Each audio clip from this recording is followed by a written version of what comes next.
Hello, my name is Noah Elkrief, and today I want to share with you about how to deal with anxiety about anxiety. So, for many people that struggle with anxiety and have had intense anxiety experiences or unpleasant anxiety experiences, we can begin to form a fear of getting anxiety.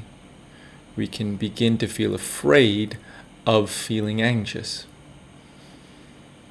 And that really sucks. It's really like a vicious cycle. And so it's basically a layer on top of the normal anxiety. So if I have an anxiety, a fear of stepping on a snake, then I can have a fear of feeling afraid. So I'm so scared that I might feel afraid of stepping on a snake. And so once we have a fear of getting anxiety, a fear of fear, we become hyper aware of our body. We become very, very aware, always focusing on what experience, what symptoms am I noticing in my body? Is there anything in my body that's feeling scared? So always focused on our throat. Is it closed? Is it open? Focusing on our chest. Do I have shortness of breath? Is my breathing okay? Do I have tension? Am I tense? So we're constantly focused on whether we have fear, whether we have anxiety, because if we do, that's bad. And if we're always looking for anxiety, we can very, very often find it. And just the fact that it could come at any moment means basically in almost any environment or in many types of environments, we can feel the fear, we can feel the anxiety of getting the anxiety. So for example, if we have social anxiety, like sometimes anxiety arises when we're in social interactions, what can often happen is that we get rejected for our social anxiety, or we feel we could get rejected for our social anxiety. So for example, if we feel socially anxious, maybe it becomes difficult for us to speak. It becomes difficult for words to flow. And then maybe in some moments when words don't flow, we either judge ourselves, I'm stupid, I'm no good, I'm terrible, or maybe other people laugh at us or make fun of us, or reject us or leave us. And so, therefore, in the future, we can fear that the anxiety may come back. And so there's this extra layer of fear, of anxiety, of our normal anxiety, of the original anxiety. Does that make sense? It kind of gets confusing with the words fear of fear, anxiety of anxiety. And so I'd like to offer, I don't know what exactly I'm going to offer, but maybe some tools, or at least one, to help you with this, because I know the vicious cycle it can be and how it can create many, many moments of anxiety where it's really not serving you and not helpful. So maybe if you close your eyes, I want you to close your eyes for a moment. I'm going to guide you through an exercise. Instead of explaining something, I'm going to guide you through an exercise to help you have an experiential impact instead of you just knowing something different.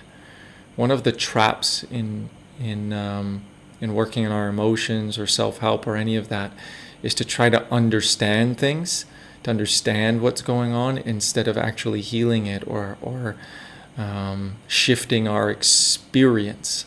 So I'm going to try to shift your experience, and then that might lead to understanding. So if you close your eyes now, I want you to imagine yourself as a child. Maybe 5-year-old, 6-year-old, whatever sort of image comes up in you. And I want you to imagine that child feeling anxious, feeling afraid, feeling uncomfortable, nervous.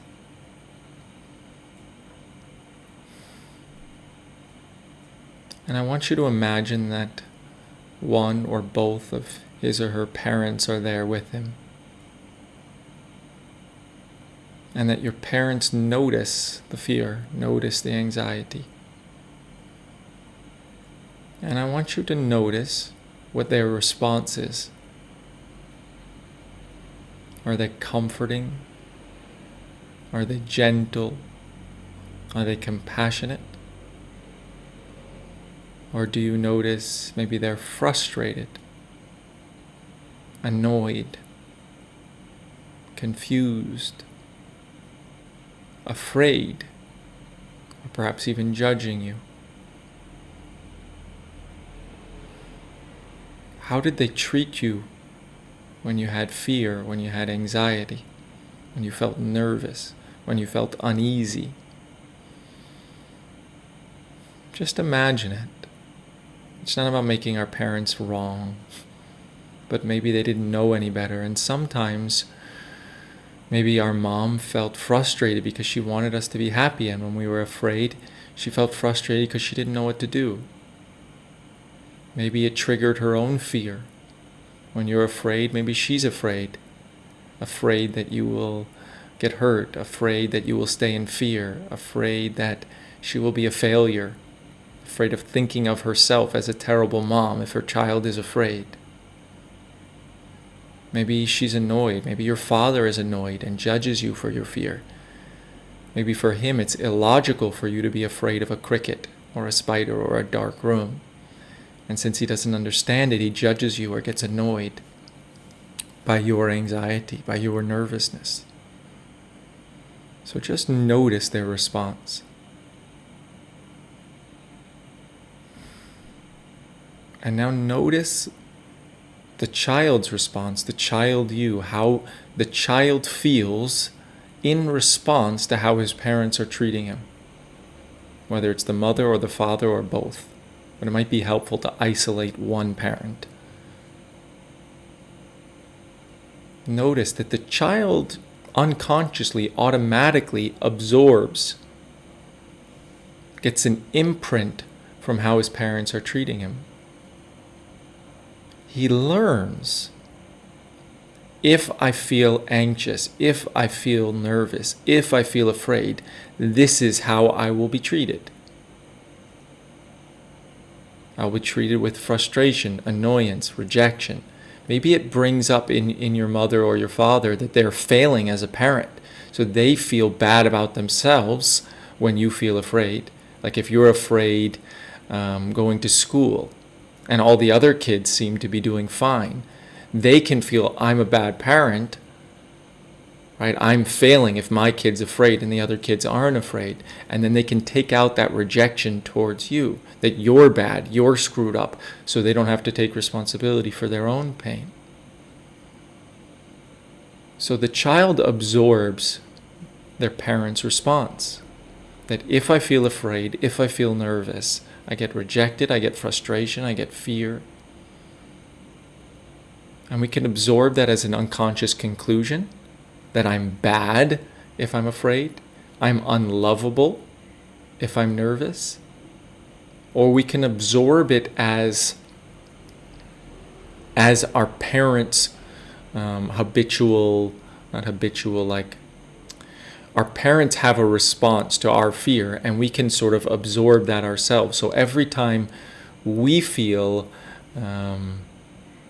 nervous, anxious, we might instantly judge ourselves or instantly feel frustrated with ourselves, and we think this is our relationship to our own anxiety, but actually it's our parents' relationship to it, and we've sort of taken on our parents' relationship to our fear. If that makes sense. So when we treat ourselves harshly for having anxiety and fear, it's actually our mother or our father's harsh treatment towards us that we've internalized.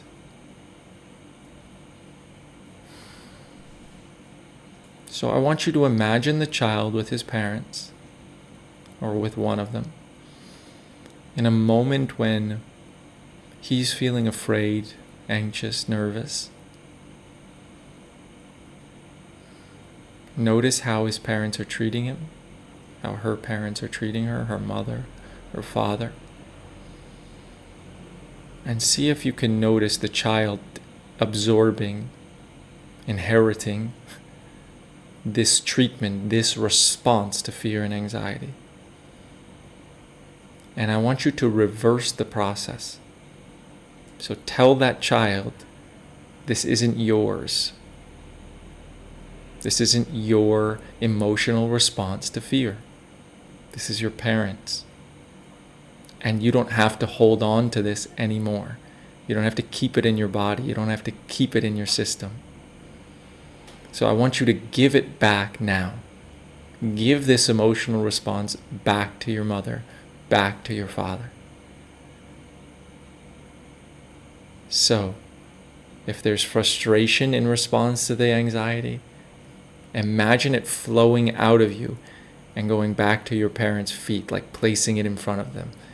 It no longer serves you. You don't need it.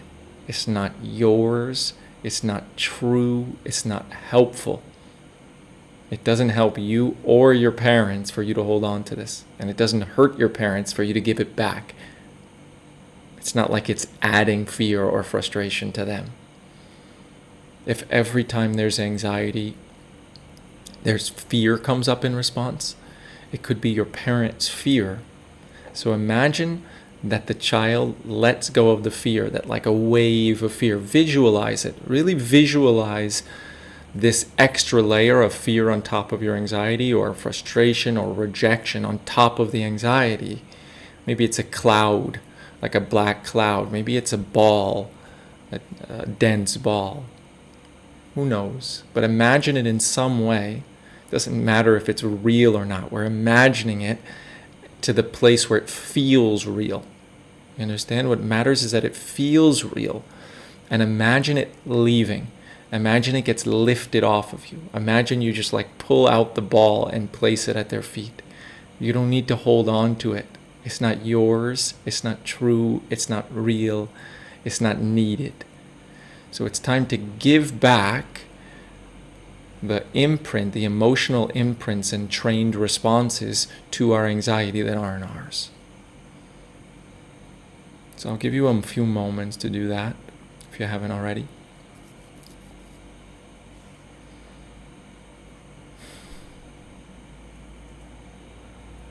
You can take longer. You watch this video again, or just pause it and take as much time as you need, but I'm going to move on. Once you feel like that's complete, it's time to give the child a new energetic reference point, a new normal for how it is most natural and most true to be treated when you feel afraid, when you feel nervous, when you feel anxious. So imagine the child, you, feeling nervous, anxious, afraid. And I want you to approach the child as yourself, as the adult you. I want you to tell the child, I'm the adult you. And speak to the child as if it's a child, in child language and child words. And tell the child, I love you, even if you're afraid. I welcome your fear and your anxiety. It's okay. It's welcome here. It's no big deal. It's no problem. I see you. I'll hold you. I'm here for you. Fear is no reason for rejection. And I'm not afraid for you. I see you're afraid. I know maybe some other people aren't afraid in this situation. It's okay. I will support you in helping you to see why you're afraid and taking care of you so you can feel calm in these environments. But it's light. It's okay.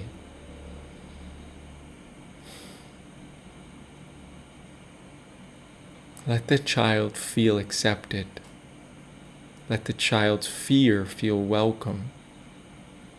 Let the child know that if they're afraid, you're not going to respond with annoyance or frustration or fear or panic or trying to fix them. Tell the child, I love you while you're afraid. You don't have to be happy all the time. You don't have to be filled with energy and aliveness. You can be afraid, and you can be nervous.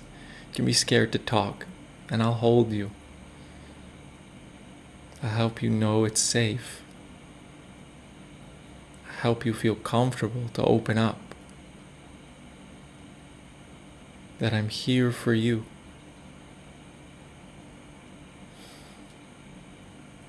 And ask the child, what do you need? Do you need love? Do you need touch? What do you need? Maybe you need to express something. Maybe you need to yell and scream. Imagine the child yelling and screaming if that's what they need. Maybe they need to break things. Imagine them breaking things. Maybe they need to cry. Just hold them in their tears. It's your job now to take care of this child, to be the energetic reference point that they needed. The reference point of love and acceptance, softness and gentleness in the midst of fear. That fear, anxiety, nervousness is not a reason to be rejected. That it can be met with acceptance and openness, lightness and calmness. So give the child space and time. You can pause this video to take more time. Give the child space and time to express his or herself and to let in your love, your care, your patience, your wisdom. Now, this isn't meant to address the underlying fear. The child doesn't need to stop being afraid. He just needs to know in this moment that fear won't get him rejected, that anxiety won't get her outcasted, that nervousness won't get him annoyance and frustration from the people around him.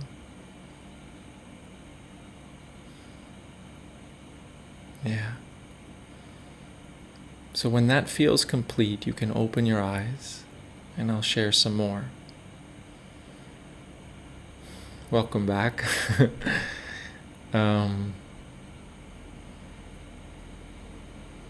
Yeah. So many of us are taught that our fear isn't welcome, that our nervousness is unacceptable, that we're defective if we're anxious. You know, our society doesn't support us to be honest about our feelings. You know, if we're in school, growing up at any age,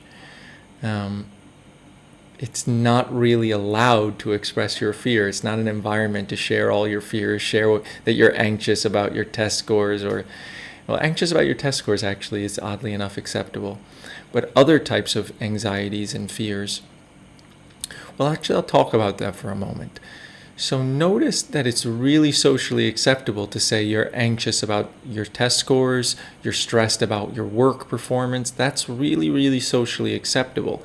So most people don't have anxiety about that anxiety because in an environment, at least not socially, because socially you're not going to get rejected for that because everyone has it.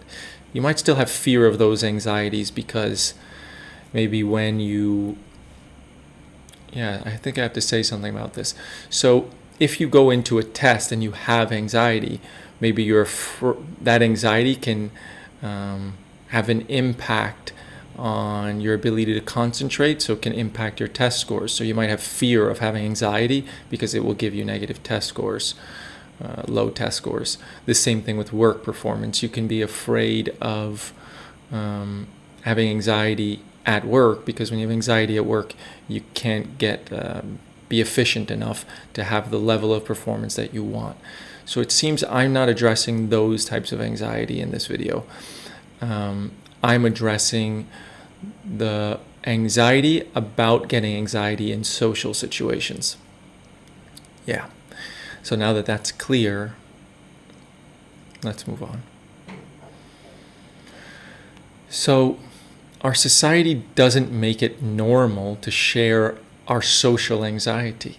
So you might hear at school or at work, I'm stressed about my performance, I'm stressed about getting declined, I'm stressed about getting a bad test score. But it's very, very unlikely that we talk about our fears of being insulted or of being rejected or the girl not liking me or whatever else the case may be, or just other types of fears of I don't know, of being ugly, fears of getting injured, fears of all sorts of different stuff. And so when we feel like our fear is unusual, not normal in our social environment, then we can feel like our fear makes us defective. My fear makes me unworthy of love in this environment. And the truth oftentimes is that everybody has the same fears, practically. Maybe in different intensities, maybe with different things that activate it. But, you know, if you grew up in a place where no one even talked that they had anxiety at school, anxiety, I mean, with test performance, and you knew you had anxiety about your test performance, you'd think I'm the only one. But everybody has it practically, or a very high percentage of people have it. So the same thing is true socially. A very high percentage of people have social anxiety. Are afraid of rejection, afraid of abandonment, afraid of being insulted, afraid of not being loved, afraid of not being held. But it's just with different intensities and arising in different types of situations. And so when we have this social anxiety, we're not defective, we're not bad. There's a reason why we have it. There's a reason why we have it. It has to do with something that happened in our upbringing, when our parents weren't giving us unconditional love, which practically none of our parents gave us. It comes from disassociating, from having such intense fears that we had to leave our body and go up into our mind and become analytical. It comes from all sorts of different stuff. And you are not bad or defective or weak or anything for having fear in social environments. And as long as you think that your fear in social environments makes you defective or bad, you will judge yourself for it, right? That's a judgment for it. And then you will fear having fear. And as long as you fear having fear, what it is you're not accepting your fear. You're not accepting or welcoming the social anxiety. And then when you come from that place, it's very, very difficult to see the social anxiety clearly and to undo it, find the root of it, heal it, give it love. You understand? When we look at any emotion or thought through the filter of a judgment, through the filter of non-acceptance, it creates a blurriness, a fogginess that blocks the clarity to see what's really going on here. How do I let go of it? How do I undo it? You understand? So it seems I discovered what I was talking about, that this is really mostly about feeling fear of having anxiety in social environments. Feeling afraid that others will reject you, not welcome you, not accept you, outcast you, abandon you if you show any signs of having anxiety. Like if you show that you can't speak fluidly, or if you have tension in your chest, or you're sweating, or you're awkward, that will get you outcasted and rejected because it's like not okay. It's okay if you have awkwardness. It's okay if you're not fluid when you're speaking. Okay, you have fear. Doesn't mean you're bad. Doesn't mean there's something wrong with you. Doesn't mean, that you don't deserve love or inclusion. You deserve to be included and welcomed and treated gently. Like if someone's speaking in front of me and they're sweating, they're turning red, whatever, am I going to say like, get away from me, you're clearly worse than me because you have anxiety while talking to a fellow human being? No, I understand. I see you. I see you that there is fear here when talking to someone.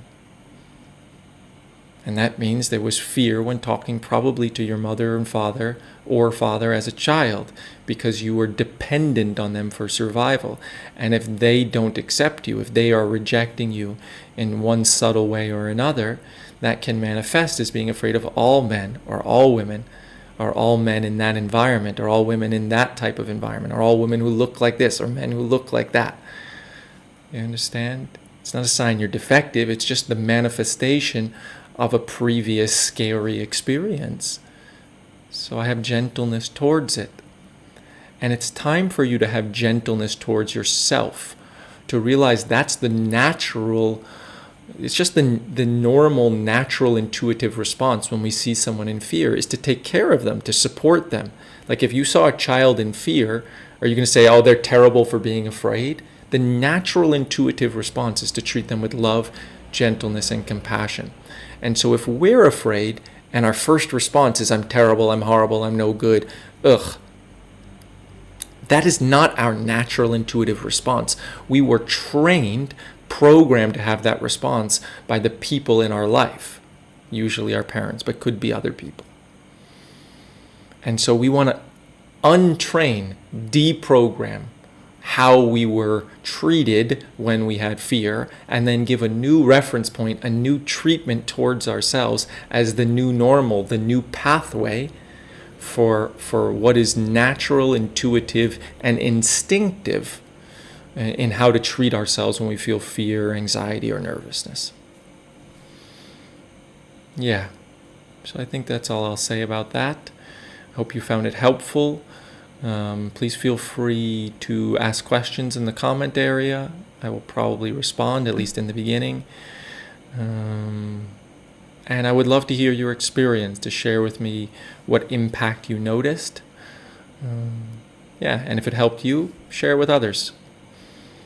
I hope you have a great day. Bye.